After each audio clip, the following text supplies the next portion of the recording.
सोमवार का दिन भगवान शिव को समर्पित होता है।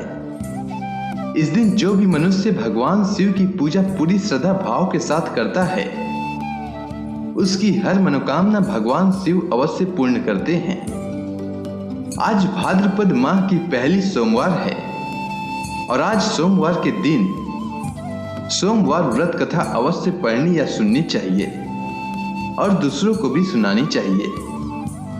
इससे भगवान शिव की कृपा सदैव बनी रहती है। तो चलिए सुनते हैं सोमवार व्रत कथा। एक बहुत धनवान साहूकार था, जिसके घर धन आदि किसी प्रकार की कमी नहीं थी, परंतु उसको एक दुख था कि उसके कोई पुत्र नहीं था। वह इसी चिंता में दिन रात रहता था और वह पुत्र की कामना के लिए प्रति सोमवार को शिव जी का व्रत और पूजन किया करता था तथा सायंकाल को शिव मंदिर में जाकर के शिव जी के श्री विग्रह के सामने दीपक जलाया करता था। उसके इस भक्ति भाव को देखकर पार्वती जी ने शिव जी महाराज से कहा, महाराज, यह साहूकार आपका अनन्य भक्त है और सदैव आपका व्रत और पूजन बड़ी श्रद्धा से करता है। इसकी मनोकामना पूर्ण करनी चाहिए। शिव जी ने कहा, हे पार्वती, यह संसार कर्म क्षेत्र है। जैसे किसान खेत में जैसा बीज बोता है वैसा ही फल काटता है, उसी तरह इस संसार में जैसा कर्म करते हैं वैसा ही फल भोगते हैं। पार्वती जी ने अत्यंत आग्रह से कहा, महाराज, जब यह आपका अनन्य भक्त है और इसको अगर किसी प्रकार का दुख है तो उसको अवश्य दूर करना चाहिए, क्योंकि आप सदैव अपने भक्तों पर दयालु होते हैं और उनके दुखों को दूर करते हैं। यदि आप ऐसा नहीं करेंगे तो मनुष्य आपकी सेवा तथा व्रत क्यों करेंगे? पार्वती जी का ऐसा आग्रह देख शिव जी महाराज कहने लगे, हे पार्वती, इसके कोई पुत्र नहीं है। इसी चिंता में यह अति दुखी रहता है। इसके भाग्य में पुत्र न होने पर भी मैं इसको पुत्र की प्राप्ति का वर देता हूँ, परंतु यह पुत्र केवल 12 वर्ष तक जीवित रहेगा। इसके पश्चात वह मृत्यु को प्राप्त हो जाएगा। इससे अधिक मैं और कुछ इसके लिए नहीं कर सकता। यह सब बातें साहूकार सुन रहा था। इससे उसको न तो कुछ प्रसन्नता हुई और न ही कुछ दुख हुआ। वह पहले जैसा ही शिव जी महाराज का व्रत और पूजन करता रहा। कुछ काल व्यतीत हो जाने पर साहूकार की स्त्री गर्भवती हुई और 10वें महीने उसके गर्भ से अति सुंदर पुत्र की प्राप्ति हुई। साहूकार के घर में बहुत खुशियां मनाई गई, परंतु साहूकार ने उसकी केवल 12 वर्ष की आयु जान कोई अधिक प्रसन्नता प्रकट नहीं की और न ही किसी को इसके बारे में बताया।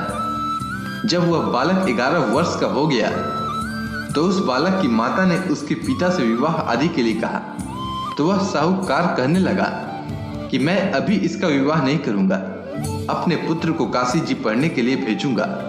फिर साहूकार ने अपने साले अर्थात बालक के मामा को बुलाकर उसको बहुत सा धन देकर कहा कि तुम बालक को काशी जी पढ़ने के लिए ले जाओ और रास्ते में जिस स्थान पर भी जाओ यज्ञ करते हुए ब्राह्मणों को भोजन कराते जाओ। वह दोनों मामा भांजे यज्ञ करते और ब्राह्मणों को भोजन कराते जा रहे थे। रास्ते में उनको एक शहर पड़ा। उस शहर में राजा की कन्या का विवाह था और दूसरे राजा का लड़का जो विवाह कराने के लिए बारात लेकर आया था, वह एक आंख से काना था। उसके पिता को इस बात की बड़ी चिंता थी कि कहीं वर को देख कन्या के माता पिता विवाह में किसी प्रकार की अड़चन पैदा न कर दें। इस कारण जब उन्होंने अति सुंदर सेठ के लड़के को देखा तो मन में विचार किया कि क्यों न दरवाजे के समय इस लड़के से वर का काम चलाया जाए। ऐसा विचार कर वर के पिता ने उस लड़के और मामा से बात की तो वे दोनों राजी हो गए। फिर उस लड़के को वर के कपड़े पहनाकर तथा घोड़ी पर चढ़ाकर दरवाजे पर ले गए और सब कार्य प्रसन्नता से पूर्ण हो गया। फिर वर के माता पिता ने सोचा कि यदि विवाह कार्य भी इसी लड़के से करा लिया जाए तो क्या बुराई है। ऐसा विचार कर लड़के और उसके मामा से कहा, यदि आप फेरों का और कन्या दान के काम को भी करा दें तो आपकी बड़ी कृपा होगी और मैं इसके बदले में आपको बहुत सा धन दूंगा। तो उन्होंने स्वीकार कर लिया और विवाह कार्य भी बहुत अच्छी तरह से संपन्न हो गया।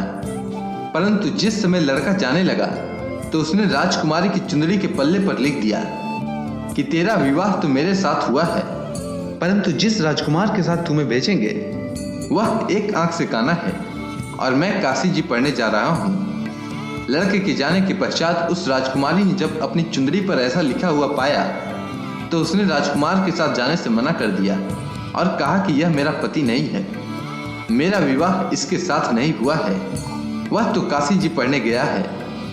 राजकुमारी के माता पिता ने अपनी कन्या को विदा नहीं किया और बारात वापस चली गई। उधर सेठ का लड़का और उसका मामा काशी जी में पहुंच गए। वहां जाकर उन्होंने यज्ञ करना और लड़के ने पढ़ना शुरू कर दिया। जब लड़के की आयु 12 साल की हो गई, उस दिन उन्होंने यज्ञ रचा रखा था कि लड़के ने अपने मामा से कहा, मामा जी आज मेरी तबीयत कुछ ठीक नहीं है। मामा ने कहा कि अंदर जाकर सो जा।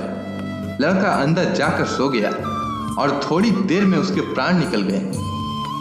जब उसके मामा ने आकर देखा कि वो मुर्दा पड़ा है तो उनको बड़ा दुख हुआ और उन्होंने सोचा कि अगर मैं अभी रोना पीटना मचा दूंगा तो यज्ञ का कार्य अधूरा रह जाएगा। अतः उसने जल्दी से यज्ञ का कार्य समाप्त कर ब्राह्मणों के जाने के बाद रोना पीटना आरंभ कर दिया। संयोगवश उसी समय शिव पार्वती उधर से गुजर रहे थे। जब उन्होंने जोर जोर से रोने की आवाज सुनी तो पार्वती जी ने कहा, महाराज कोई दुखिया रो रहा है, इसके कष्ट को दूर कीजिए। जब शिव पार्वती ने पास जाकर देखा तो वहां एक लड़का मुर्दा पड़ा था। पार्वती जी कहने लगी, महाराज यह तो उसी सेठ का लड़का है जो आपके वरदान से हुआ था। शिव जी कहने लगे, हे पार्वती, इसकी आयु इतनी ही थी सो यह भोग चुका। तब पार्वती जी ने कहा, हे महाराज, इस लड़के को और आयु दीजिए, नहीं तो इसके माता पिता तड़प तड़प कर मर जाएंगे। पार्वती जी के बार बार आग्रह करने पर शिव जी ने उसको जीवन वरदान दिया और शिव जी महाराज की कृपा से लड़का जीवित हो गया। शिव पार्वती कैलाश पर्वत पर चले गए। तब वह लड़का और मामा उसी प्रकार यज्ञ करते तथा ब्राह्मणों को भोजन कराते हुए अपने घर की ओर चल पड़े। रास्ते में उसी शहर में आए जहां उसका विवाह हुआ था। वहां पर आकर उन्होंने यज्ञ आरंभ किया तो उस लड़के के ससुर ने उसको पहचान लिया और अपने महल में ले जाकर उसकी बड़ी खातिर की, साथ ही बहुत दास दासियों सहित आदर पूर्वक लड़की और जमाई को विदा किया। जब वह अपने शहर के निकट आए तो मामा ने कहा कि मैं पहले तुम्हारे घर जाकर खबर कर लेता हूँ। जब उस लड़के का मामा घर पहुंचा तो लड़के के माता पिता घर की छत पर बैठे थे और यह प्रण कर रखा था कि यदि हमारा पुत्र सकुशल लौट आया तो हम राजी खुशी नीचे आ जाएंगे, नहीं तो छत से गिरकर अपने प्राण त्याग देंगे। इतने में उस लड़के के मामा ने आकर यह समाचार दिया कि आपका पुत्र आ गया है, तो उनको विश्वास नहीं हुआ। तब उसके मामा ने भरोसा दिलाते हुए कहा कि आपका पुत्र अपनी स्त्री के साथ बहुत सारा धन साथ लेकर आया है। तो सेठ ने आनंद के साथ उसका स्वागत किया और बड़ी प्रसन्नता के साथ रहने लगे। इसी प्रकार से जो कोई भी सोमवार के व्रत को धारण करता है अथवा इस कथा को पढ़ता या सुनता है, उसकी समस्त मनोकामनाएं पूर्ण होती है। अगर आपको यह कथा अच्छी लगी हो तो कमेंट सेक्शन में ओम नमः शिवाय लिखना न भूलें। धन्यवाद।